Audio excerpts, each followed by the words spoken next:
ოჯახ თქვენ მაინც რომ აი ეს ერთხარ და იგრძნობა თქვენსგან შეეშინდა ვიღაცა ნიით მოდიოდა და გაგიწერა სიკვდილი აქვს მაგრამ ვერ მოუხდა. აი ასეთ ყალობის ბავშვი და ამის შემდეგ შეგეთხა თქვენ ხო ნეიროლოგის რომელსაც არ მინდოდა მაგრამ მაინც გააკეთეს. წელიწადში ორჯერ ესაჭიროება ჰოსპიტალიზაცია.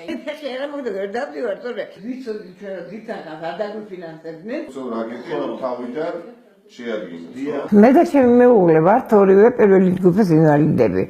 Კონდა სოციალური დახმარება, მაგრამ რატომღაც მოგვიხსნეს, რატომ არ ვიცი. ჩვენ სარგებლობდით იმ პატარა თანხით, მაგრამ მაინც ის რაღაც საქმეს გვიკეთებდა, წამალს ყვეძულობდით, ან რაღაც სამედიცინო იმისთვის ხმარობდით რაღაც საჭიროებისთვის და არ ვიცით, დღემდე არ ვიცით, რატომ მოგვიხსნეს. ნაციონალური მოძრაობის საბუთაოს რაიონულ ორგანიზაციამ შევისწავლეთ ძალიან ბევრი ოჯახი, რომელიც ასეთ მძიმე მდგომარეობაში, რომელსაც მოუხსნეს სოციალური დახმარება.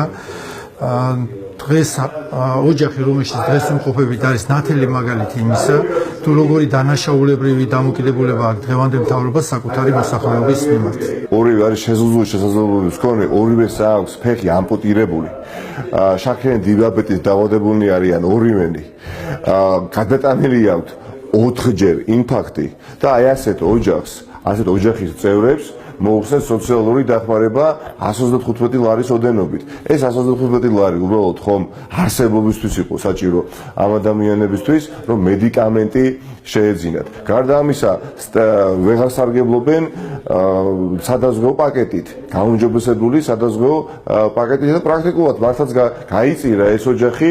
ჩვენ აუცილებლად შეძლების დაგვარად ამ ოჯახს აღმოუჩენთ ეხლა დახმარებას, მაგრამ სახელმწიფოსგან გარიყული ეს ოჯახი დამეწონებით ალბათ ყველანი არ უნდა იყოს და მიმართავ თხოვნით ბატონ სერგეენკოს, რომ მიხედოს მართლაც ოჯახს და დარწმუნებული ვარ, ალბათ გამოეხმაურება უახლოეს საათებში ოჯახს და აღუდგენს იმ კუთვნილ სოციალურ დახმარებას.